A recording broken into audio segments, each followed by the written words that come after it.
Muito boa noite, gente. Sejam bem-vindos. Votos de uma noite muito agradável para todos vocês, para todos nós. Vamos esperar alguns segundinhos aí para dar tempo dos amigos que desejarem, para que possam ingressar, participar da conversa conosco. Muito obrigado, minha amiga. Obrigado pelo convite. Vamos lá, estamos aqui às ordens. Só alguns segundinhos para a gente permitir que os colegas ingressem caso desejem, né? Espero que estejam todos muito bem, muita paz no coração, com muita saúde. Somente aumentar o som, né?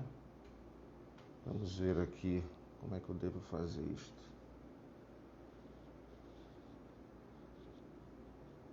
Melhorou agora? Melhorou um pouco?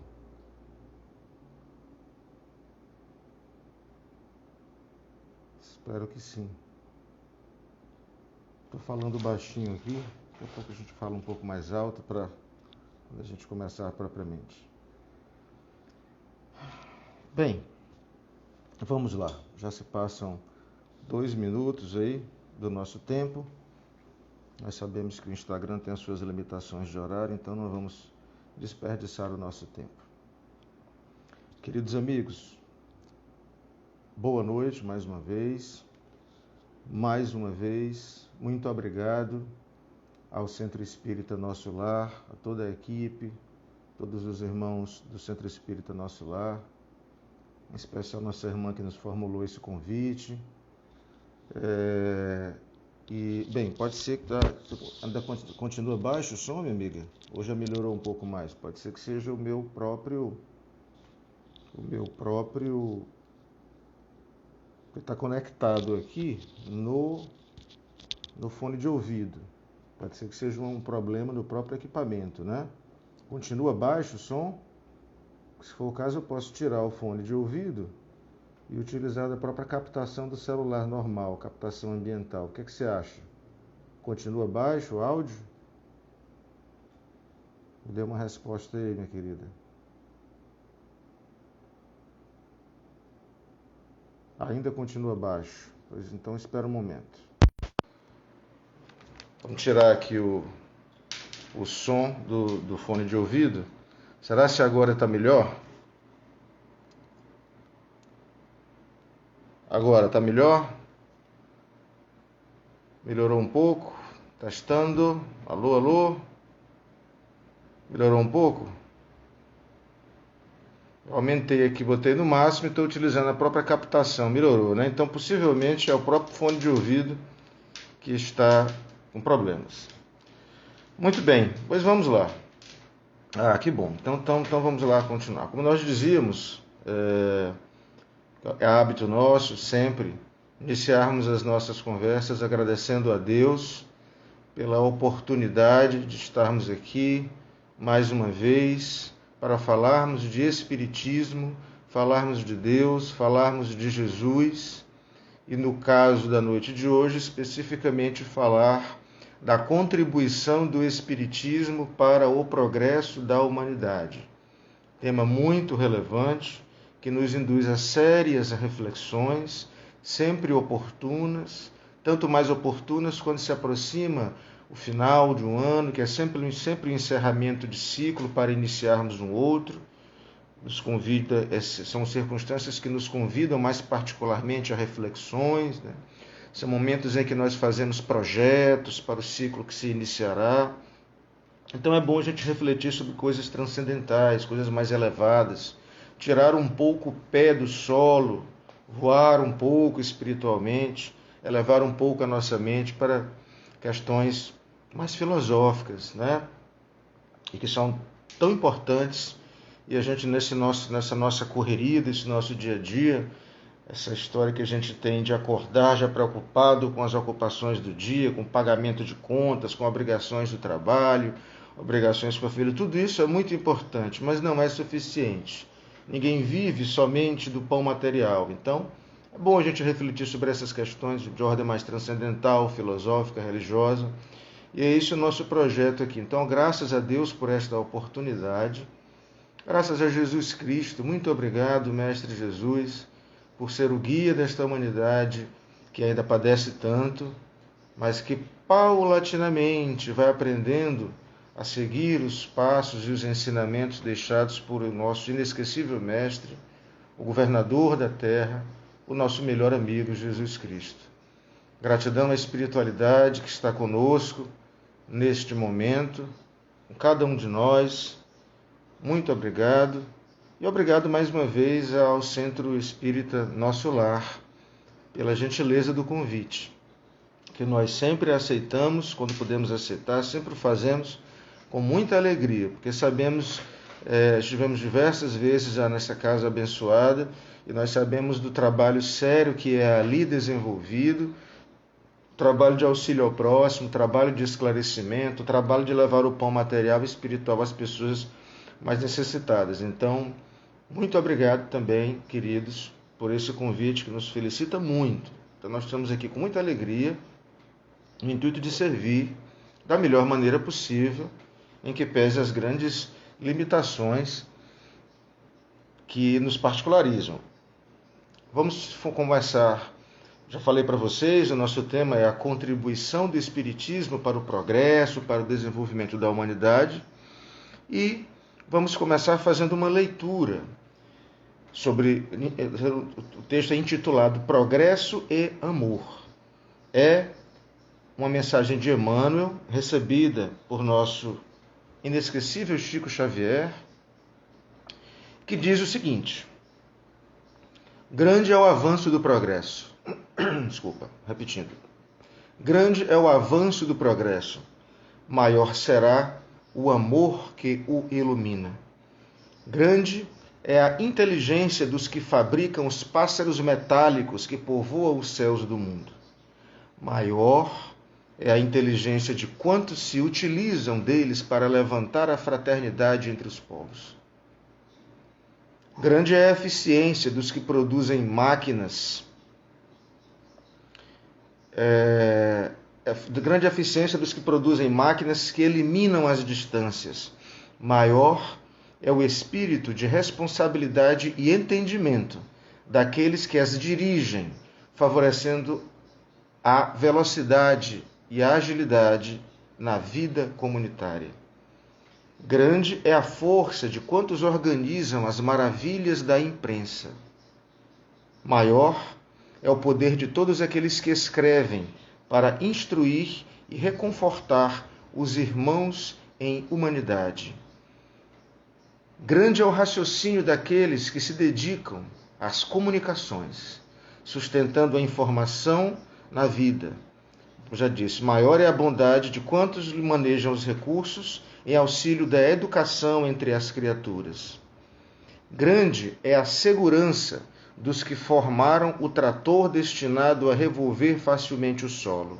Maior ainda é o mérito de quantos semeiam com humildade e devotamento, formulando os prodígios do pão na mesa das pessoas. Grande é a técnica, maior é a compreensão. Grande é a cultura que ensina, maior é a caridade que socorre. Onde estiveres, e seja com quem for, ama sempre. O progresso faz estruturas, o amor acende a luz no caminho. Por isso mesmo, aprendemos a trabalhar e servir sempre. Aprendamos a trabalhar e servir sempre, a fim de conquistarmos a felicidade maior. Em verdade, perante Deus, por mais amplo seja o surto de evolução que nos caracterize a existência, não haverá progresso real sem a bênção do amor. Mensagem muito bonita, que fala que o progresso material é muito importante. Devemos colaborar para o progresso material em nossas vidas e na comunidade em que nós estamos inseridos. Mas o progresso moral caracterizado pela internalização da lei do amor, pelo esforço de acendermos essa centelha divina da caridade em nós, é sem dúvida nenhuma um progresso muito mais relevante. Então, com essas palavras de Emmanuel, vamos fazer uma oração rápida para iniciarmos propriamente a nossa fala. Aqueles que desejarem fechar os olhos, fiquem à vontade, não há nenhuma formalidade, nenhuma necessidade disso, apenas para facilitar a concentração. Assim nós faremos, elevando o pensamento a Deus, lembrando do amor de Jesus, e a eles, por intermédio dos Espíritos de luz, solicitando a presença ao nosso lado, ao lado de todos os que nos ouvem neste momento, para que possamos assimilar as mensagens que vêm do alto e que elas caiam em nossos corações como sementes em solo fértil, de maneira que possamos compreender o valor do trabalho, o valor de servir, a necessidade urgente que temos de estender as mãos aos mais necessitados que nós, que possamos compreender de uma vez por todas que ninguém vive sozinho, que somos obrigados por uma lei divina a estender mão socorredora ao próximo, aos que sofrem, tanto quanto nós mesmos somos necessitados do auxílio de tantos outros.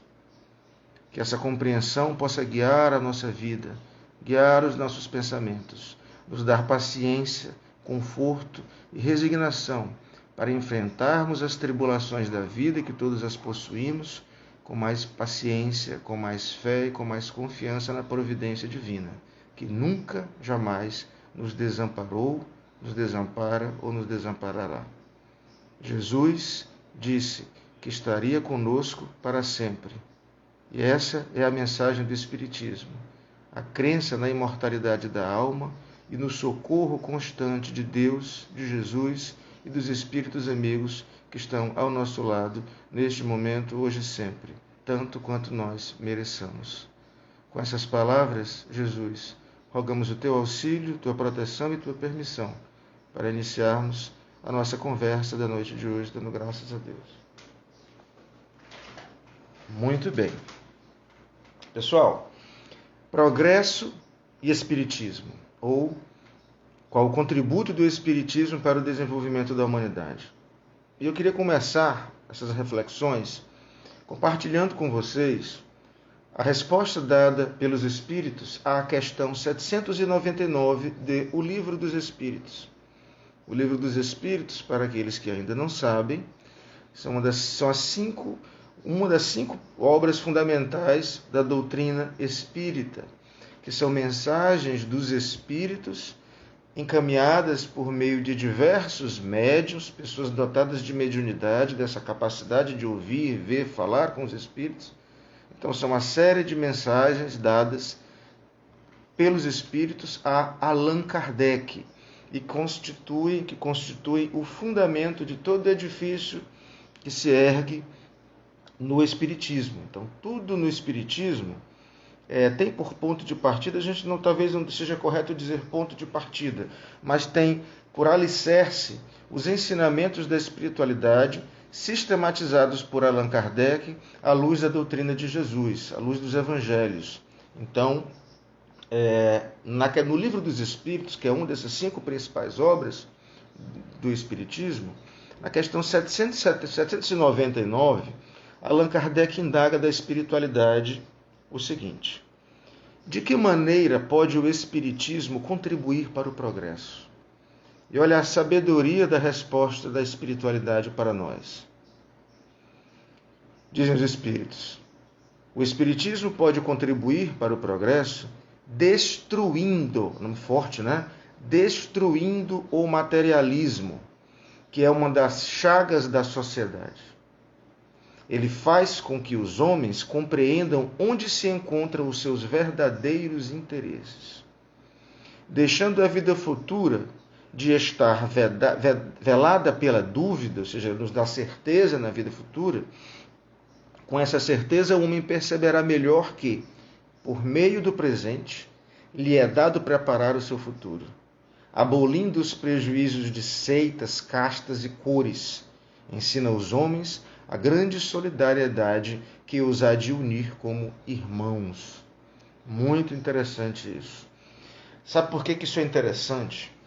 Porque toda vez que você for falar para por exemplo, um economista, e você perguntar para ele o que é o progresso, se você falar para um administrador público e fazer ele a mesma pergunta, se você falar para um empresário, fazer a mesma pergunta, é possível que a primeira resposta destas pessoas seja: progresso é acumulação de patrimônio, progresso é aquisição de conforto material, progresso são os recursos da medicina que previnem os homens, poupam os homens a muitas dores e muitas doenças. Progresso são os desenvolvimentos, é o desenvolvimento das tecnologias. Progresso é a otimização dos meios de comunicação e de transporte entre os homens, né? Então, tudo isso é verdade, tudo isso é progresso. No entanto, é apenas, talvez não, certamente, a percepção menos relevante para nós, segundo a nossa visão espírita, com todo respeito aos que pensam diferente, mas é a percepção menos relevante do termo progresso. Tudo isso, como disse, é importante.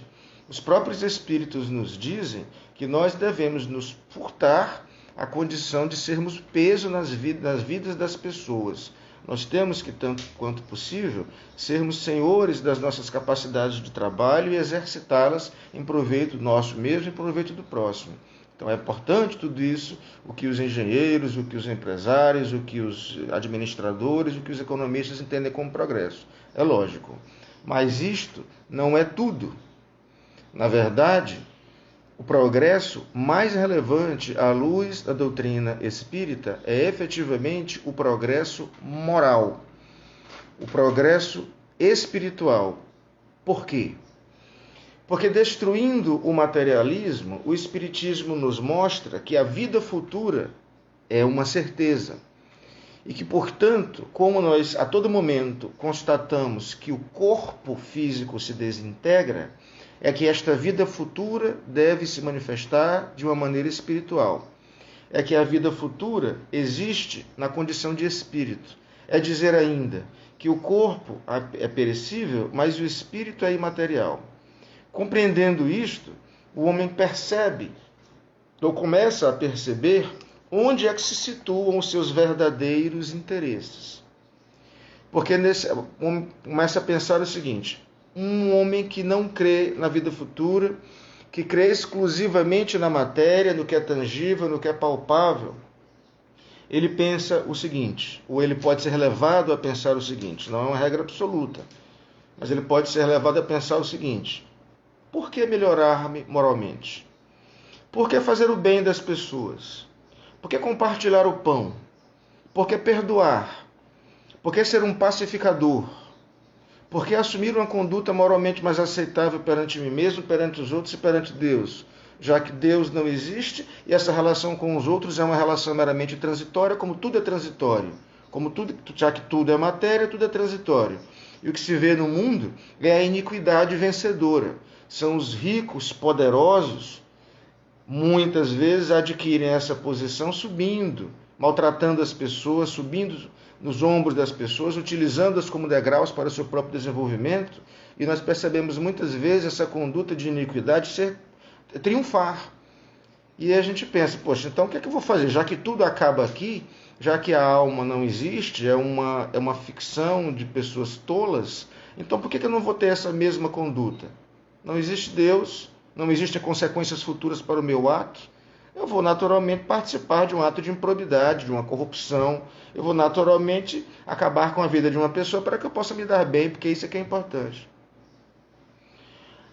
Compreendendo, percebendo a vida em um prisma, em termos de eternidade, ou como o Espiritismo nos mostra, uma concepção reencarnacionista de sobrevivência da alma após a morte e de constante retorno por intermédio de diversas reencarnações, e compreendendo também que nós adquirimos fardos pesados quando violamos a lei de Deus que está na nossa consciência, maltratando, ferindo, hostilizando o próximo, recusando-lhe o perdão, recusando-lhe o nosso auxílio quando podemos fazê-lo?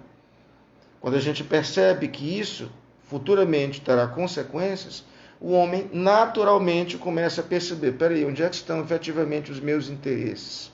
Tudo bem, é interessante que eu progrida, é interessante que eu dê conforto para mim, para a minha família, para as pessoas que necessitam, tudo isso é importante. Mas onde é que estão efetivamente os meus interesses? Miramês, comentando essa resposta dos espíritos essa resposta dada a Kardec pelos espíritos, diz o seguinte: Miramês é um espírito de luz que se manifestou por intermédio de diversos médiuns, dentre eles destacamos aqui o médium João Nunes Maia, tem diversas obras maravilhosas, dentre elas Jesus Voltando, ou ainda a insuperável obra Francisco de Assis, linda, lindíssima, uma obra sobre a história do santo de Assis. Miramês, comentando esta resposta do 799 do Livro dos Espíritos, diz assim: a maneira de o Espiritismo contribuir para o progresso é a que ele vem fazendo, pois cabe-lhe o dever de mostrar Deus em tudo que se possa ver e tocar. A expressão da divindade se encontra em todas as coisas. E diz ainda: o maior inimigo das criaturas humanas é o materialismo. Crer somente na matéria é colocar uma pedra no caminho da esperança. Olha só, crer apenas no materialismo é colocar uma pedra no caminho da esperança. É apegar-se aos bens transitórios. Todas as pessoas que assim creem, ou descreem, se preferir, quando chegam à velhice, ou por algum motivo se aproximam da desencarnação, passam a sentir a necessidade de uma conversa diferente sobre as possibilidades de que a vida não se extinga com a morte. Interessante. Muito interessante essa passagem, esse ensinamento de Miramês, sobretudo quando ele fala: materialismo é uma pedra no caminho da esperança. Bezerra de Menezes nos ensina: quantas mães que perderam filhos prematuramente foram consoladas pelo materialismo? Quantos pães foram colocados à mesa dos que têm fome pelo materialismo? Quantas pessoas foram estimuladas a perdoar os seus ofensores pelo materialismo? Então, o materialismo conduz o homem ao individualismo, conduz o homem à concepção de que os fins justificam os meios. E, portanto, é um grande entrave ao progresso da humanidade, progresso na acepção mais transcendental do termo. A doutrina espírita, pela mediunidade, nos mostra que os espíritos de hoje são os encarnados de ontem. Nos mostra, portanto, que a alma sobrevive ao corpo pela seu dom, sua aptidão de eternidade, porque assim ela foi dotada pelas mãos do Criador. E aí a gente começa a ter outras considerações, outras reflexões.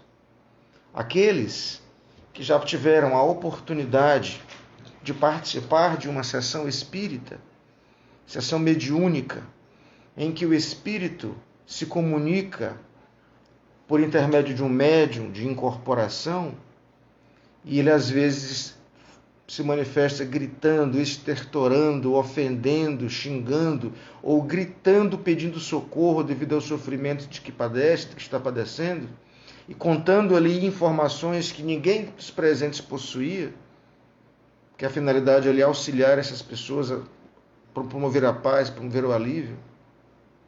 Quem vê uma sessão dessa e percebe o estado de desesperação, porque muitas pessoas ingressam no mundo espiritual, compreende o quanto é importante nós pensarmos na vida futura. O quanto são frágeis os elos que sustentam o materialismo na sociedade. São muito fortes, mas ao mesmo tempo são muito frágeis, porque todos eles terminam na cova, terminam na sepultura. E aí o indivíduo se percebe vivo depois da desencarnação, olha para si mesmo, às vezes em estado de profunda perturbação, e muitas vezes sequer sabe que desencarnou. Eu falava um dia desse com um amigo, um estudioso espírita, Gabriel, e ele estava me relembrando de um filme muito interessante chamado Os Outros. Para quem não assistiu, é um filme que pode ser até classificado como um filme de terror, assim, porque o ambiente em que ele é gravado é tudo escuro, daí a gente às vezes se assusta um pouco com algumas cenas e tal, são meio chocantes, mas nos conduz a uma reflexão muito interessante. Nesse filme, e eu não vou contar para vocês exatamente o que acontece, a narrativa, já contando, né, que acabou sendo spoiler aqui, mas a narrativa toda leva em consideração a existência de pessoas que desencarnaram, que não têm consciência disso, e que passam anos na sua percepção, passam anos convivendo com outros desencarnados, sem saber que o outro desencarnado está nessa condição, sem compreender que ele próprio está nessa condição. A Justine falando que assistiu, é um filme muito bom, fez muito sucesso na época que foi lançado. Então as pessoas, muito frequentemente, quando tem a sua vida inteira tomada pelo materialismo, elas não, às vezes, sequer têm a consciência da própria desencarnação. André Luiz, em algumas de suas obras, são 13 livros fundamentais do André Luiz, na coleção A Vida do Mundo Espiritual. O primeiro deles, mais conhecido, é Nosso Lar, mas são 13 obras. Em algumas dessas obras ele narra muito, narra com muito riqueza, muitas cores, com muita riqueza de detalhes, situações em que ele chega em determinado momento em um hospital espiritual e percebe lá um quarto com centenas de leitos, em que os espíritos estão ali deitados, com aparência, o espírito, na verdade, estava nele o perispírito, com a aparência de um corpo cadavérico, de um cadáver, até pelas cores em que aqueles espíritos estão ali. Aí ele pensa, mas como é que pode? O que é isso? Falando com os seus orientadores lá no plano espiritual, ele fala, mas o que é isso? Como é que pode? Essa pessoa já desencarnou e nós sabemos que o espírito é eterno. Como é que elas estão mortas aqui? Aí o interlocutor fala para ele, não, André Luiz, elas não estão mortas, não, elas estão vivas. Nós sabemos que o espírito é eterno, morrer é impossível. Morrer espiritualmente é impossível.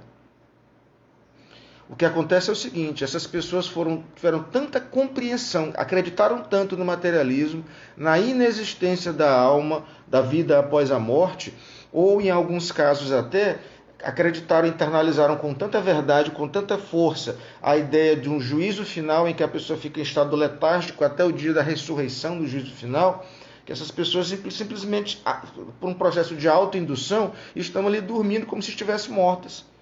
Mas a maioria dos casos é conduzida assim por materialismo, já crença absoluta na inexistência da alma. E quando ele desencarna, ele levou esse estado de auto-hipnose, de auto-indução tão forte, que ele está ali como se estivesse desencarnado. E não é possível acordar aquelas pessoas de uma maneira rápida. Isso geraria muito mais transtorno, muito mais mal do que bem. Então elas ficam ali sendo tratadas, orientadas, fluidificadas, acompanhadas, e gradativamente elas vão retomando a consciência de si mesmas, vão acordando e sendo orientadas. Meu irmão, você desencarnou, as suas crenças materialistas estavam equivocadas. Aqui é a verdadeira vida. Então, muito interessante.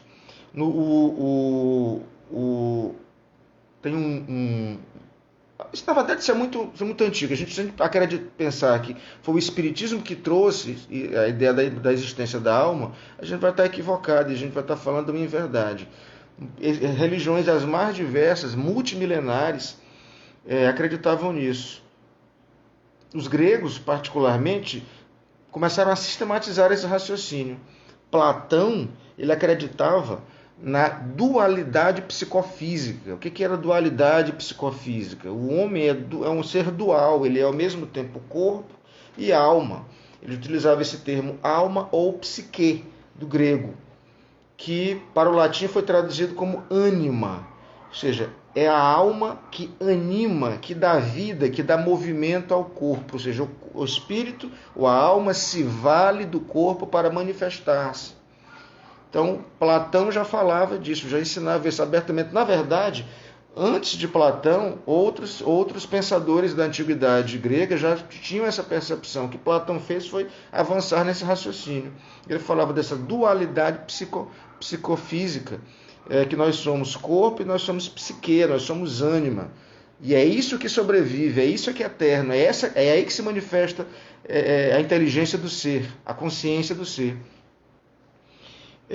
E as provas da imortalidade são as mais diversas. Eu não tenho autorização da pessoa para narrar esse fato, então claro que eu não vou citar nomes nem detalhes, mas trata-se de uma mãe do nosso ciclo de amizades que perdeu um filho pelo suicídio.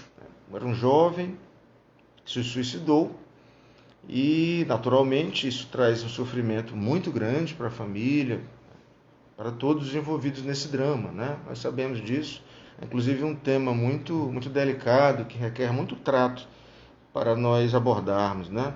Mas tem que ser tratado sempre, tem que ser sempre enfatizado isso. E ela conta um seguinte episódio, que é interessante. As provas estão aí, né? As provas estão aí. Mas ela conta um fato seguinte. Ela estava na véspera da desistência, na véspera do suicídio. Ela estava assistindo um determinado seriado com o seu filho, né? E ela estava muito cansada. E era o último episódio daquele seriado, daquela temporada que eles iam assistir. E ela falou assim: filho, mamãe está muito cansada. Mãe, eu tenho que trabalhar cedo e eu estou gostando muito desse seriado. Eu queria ver com você. Mas vamos deixar para a gente ver amanhã, porque eu estou com muito sono. Aí ela foi dormir. De manhã deparou-se com o suicídio do seu filho, né? E aí todo o processo de sofrimento, grande sofrimento que se seguiu. Pois muito bem. Passaram-se alguns anos e ela teve... E esse episódio, que ela ficou de ver esse último capítulo de um seriado, ela não tinha compartilhado com ninguém, porque ela achou que era uma coisa sem importância. Nem com o seu marido, nem com seus outros filhos, com ninguém. Ninguém sabia disso. E ela mesma, aquilo foi se perdendo no tempo, na memória dela. Não é relevante isso. Esse detalhe, né, não é relevante diante do trânsito, do transtorno pelo qual a família passou. E ela esqueceu. Subsequentemente, passados alguns anos, ela teve contato com uma pessoa dotada de aptidão mediúnica. Eles estavam em um determinado local e essa pessoa, diante dela e na frente do esposo, colocou as mãos sobre a mesa e olhou para ela e falou assim: mãezinha, e ela olhou assim, do modo como que o filho a chamava, mãezinha, você assistiu o último episódio da série tal?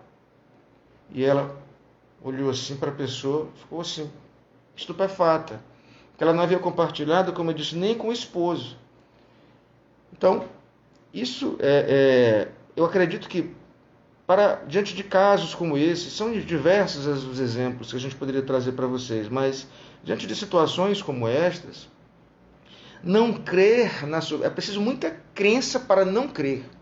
É preciso muita convicção para ignorar esses fatos todos, simplesmente descrer na existência da vida futura. Eu tenho alguns amigos que, sobre não crerem na sobrevivência dos espíritos, diversos não creem, mas tem alguns que, além de não crerem, acham engraçada essa concepção, porque reputam ingênuos ou ingênuas as pessoas que acreditam nisso, né? É como se fossem contos, como se fossem fábulas, como se fossem crendices, e eles devem ficar pensando, poxa, mas como é que se crê num absurdo desse, tal. E aí a gente conversa com essas pessoas e às vezes pergunta assim: mas meu irmão, me diga uma coisa, quanto de espiritismo você já leu? Você já abriu algum livro espírita para tentar identificar ali se tem alguma lógica ou não? Ou tudo que você fala é por ouvir falar? Eu falo, não, nunca li nada não. Eu falo, tudo bem, a gente respeita, mas a gente já percebe que essa descrença é fundamentada em desconhecimento. Tem um livro que está inclusive disponível na internet em PDF. Está inclusive disponível na internet em PDF. O nome desse livro é A Alma é Imortal, de Gabriel Delano. Se vocês colocarem no Google A Alma é Imortal, Gabriel Delano, só botar A Alma é Imortal, vocês vão ver lá em PDF. Edição da Federação Espírita Brasileira. É um livro que já é de domínio comum, então acredito que não estou cometendo aqui nenhuma infração recomendando vocês essa leitura direto pela internet. Aí não. Mas nessa obra, Gabriel Delano ele prova cientificamente a existência dos espíritos. Por intermédio do estudo de diversos casos, e por intermédio de um raciocínio muito apurado, ele prova a existência dos espíritos, prova a sobrevivência da alma.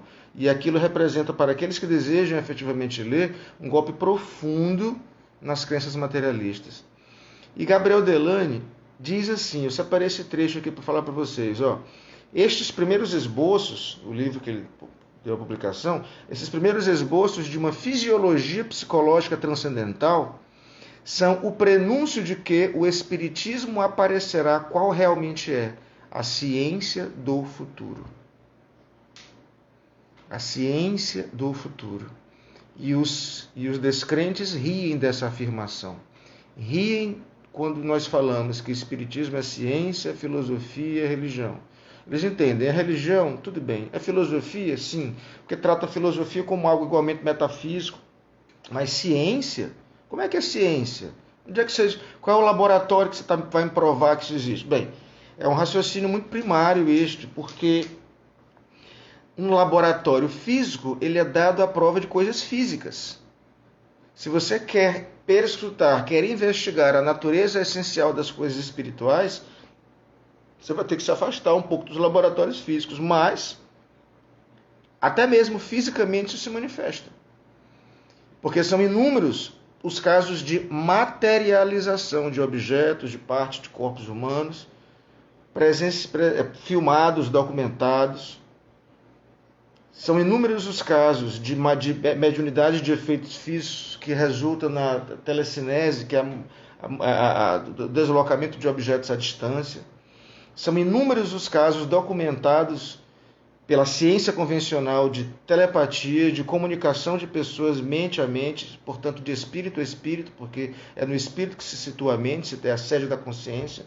Então, assim, não acreditar nisso, não acreditar nessas verdades da espiritualidade, é preciso realmente ou não ter curiosidade de pesquisar, de procurar se informar um pouco mais, ou preciso ter realmente muita descrença mesmo, ou estar muito tomado por uma convicção quanto ao nada, quanto ao acaso.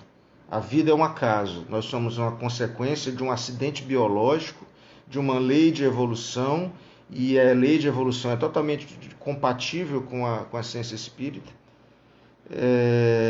mas nada mais do que isso. Tudo isso é fruto do acaso. A riqueza do DNA, a complexidade do corpo humano, a beleza e a grandiosidade da natureza, tudo isso aí, na visão dos materialistas, é fruto do acaso. O acaso, que é o nada, produziu tudo. É interessante isso, né? O acaso é o nada. O que é o acaso? O acaso é o nada. Então o nada produziu tudo. Essa é a crença materialista, que precisa ser combatida, sobretudo por nós espíritas. Porque, como nos dizem a espiritualidade, repito em resposta a Kardec, ela é o principal entrave ao desenvolvimento da fraternidade entre os povos, a fraternidade entre as pessoas. O indivíduo que é tomado por essa crença materialista, diante de um miserável, ou mesmo de um doente, de uma pessoa que passa fome, que pede a mão, estende a mão pedindo socorro, pedindo auxílio, pedindo alguma coisa, dar meu dinheiro para essa pessoa? Eu trabalhei para chegar onde eu cheguei, esse é um preguiçoso, etc, etc. E ali começam os julgamentos, começam as censuras e começa a incompreensão. O materialismo, ele esfria a caridade no coração das pessoas. Ele corta, mata, envenena os germes da caridade que existe no coração de todos nós. E eles dão um péssimo exemplo, porque o materialismo se propaga com muita velocidade. Nós sabemos que o bem, ele é discreto, o mal é ostensivo. E o bem que não se faz já é o mal que se está fazendo. Assim como a escuridão é simplesmente a ausência de luz. Combater a crença materialista no coração das pessoas é acender um pouco de luz no caminho de cada um de nós. E desenvolver nas nossas consciências a percepção, como nós falávamos no começo, de que ninguém anda só, como falamos na nossa oração inicial, que ninguém está só. Todos nós precisamos uns dos outros. Nós compomos em humanidade uma irmandade, somos todos irmãos. E fechar os olhos para isto é fechar os olhos, é ser uma pedra no caminho da esperança das pessoas. como a gente falou no começo, imagina a dor de uma mãe que perde um filho. Imagina o desespero de um pai, de uma mãe, que vê um filho pedindo pão e ele não tem com que alimentar o seu filho. O desespero das pessoas deitadas em leitos de hospitais, em busca da cura, sentindo dores. A aflição enorme das crianças nos orfanatos, nos abrigos, clamando por um pai, clamando por uma mãe, porque foram abandonados, deixados entregues à própria sorte, totalmente dependentes dos benefícios assistenciais do Estado. Então o mundo está repleto de sofrimentos ainda, próprio do nosso momento evolutivo. O mundo está repleto de dificuldades, mas sempre confiar em Jesus, que nos ensinou: no mundo tereis dificuldades, mas coragem, eu venci o mundo. Então, a mensagem do Espiritismo é uma proposta à derrocada do materialismo. É um convite ao aquecimento do germe da caridade dos nossos corações, para que eles frutifiquem, dê bons frutos. É um convite nosso a uma reflexão sobre qual é o nosso contributo na sociedade que nós vivemos. O que é que nós estamos fazendo a bem das pessoas? Na rua ao lado da sua, talvez, existe uma pessoa nesse momento passando grandes privações e grandes provações. Essa é a missão do Espiritismo. É assim que o Espiritismo contribuirá para o desenvolvimento, contribui e continuará contribuindo para o desenvolvimento da humanidade. Como nos ensina Gabriel Delany, a ciência do futuro. O homem, como nos disse Emmanuel, constrói enormes pássaros de aço, rompe as distâncias em altas velocidades. Nós podemos fazer conversas, como estamos fazendo agora, pelos mais diversos meios de comunicação em tempo real. Tudo isso é muito bom. O progresso material é muito bom, mas nós estamos um pouco atrasados no que se refere ao nosso progresso moral, que sem dúvida nenhuma é o mais importante. Como está no Livro dos Espíritos, quando nós desencarnarmos, ninguém perguntará que cargo você ocupou, quanto dinheiro você amealhou, que títulos você possuía. As perguntas que nossa consciência fará perante o tribunal dela própria, o tribunal da consciência, as perguntas serão: que bem você fez ao próximo? Que esforços você empreendeu para perdoar os seus ofensores? Quantos conflitos você conseguiu apagar, pacificando o coração das pessoas? É isso que será perguntado de nós. Nós recebemos aptidões. Todos nós possuímos dons, aptidões específicas. Isso nos é dado por Deus para serem postas essas aptidões a serviço da causa do Cristo, a serviço da humanidade. É essa a bandeira de Jesus, a bandeira da fraternidade. É ela que nos compete hastear, levantar, agitar e seguirmos nesse mundo de transição em que nós estamos. E a vitória é certa. Todos nós seremos vitoriosos. O futuro, a mensagem espírita é sempre a mensagem de otimismo. Todos nós adquiriremos a perfeição, ocasião em que todos nós seremos plenamente felizes, sem as chagas do orgulho, sem as chagas do egoísmo, sem essa pedra no caminho da esperança chamada materialismo. Quando nós vencermos isso dentro de nós mesmos, nós seremos mais felizes individual e coletivamente. É esse o nosso destino. Compete a cada um de nós chegar lá mais rápido ou mais lentamente, conforme os nossos próprios esforços. Então a mensagem do Espiritismo é essa. É esse o contributo para o desenvolvimento da humanidade. Como a gente sempre gosta de falar, um pouco mais de empatia, um pouco mais de paz, um pouco mais de perdão, um pouco mais de carinho, um pouco mais de compreensão, um olhar um pouco mais doce para as pessoas, um pouco mais de tolerância com as diferenças, um pouco mais de aceitação das diversidades. É isso que se espera de nós, é esse o nosso contributo. Então, bem, eu não quero mais cansá-los, nosso tempo já se aproxima aqui do fim. Nós queríamos deixar essa mensagem, esperamos ter de alguma maneira contribuído para uma noite melhor, uma noite de reflexões mais positivas. Para mim foi muito importante estar aqui com vocês. São coisas que a gente fala para os nossos próprios ouvidos, esse sacudir da nossa própria consciência. Então, espero ter sido útil de alguma forma. Agradeço imensamente, mais uma vez, ao Centro Espírita Nosso Lar pelo convite. Agradeço a todos aqueles aí que tão gentilmente se manifestaram, ainda estão se manifestando, e me coloco à disposição para ocasiões futuras se eu puder ser útil de alguma maneira.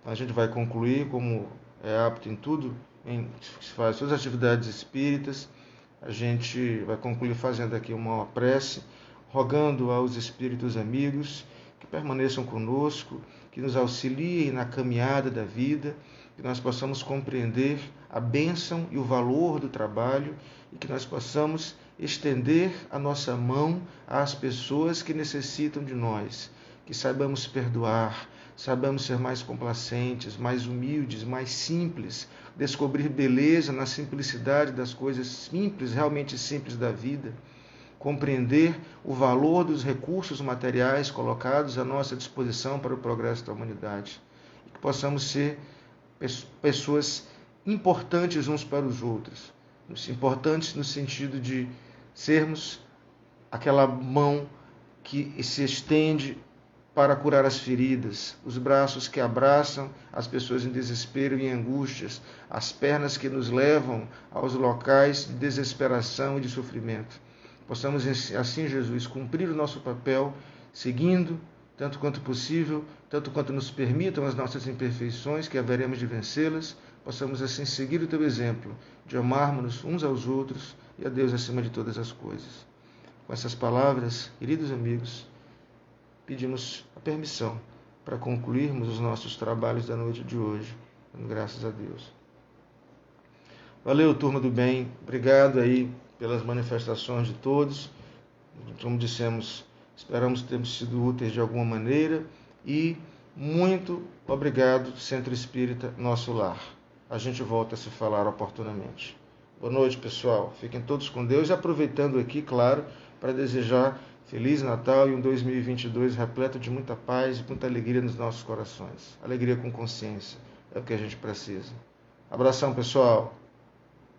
Fiquem todos com Deus. Tchau.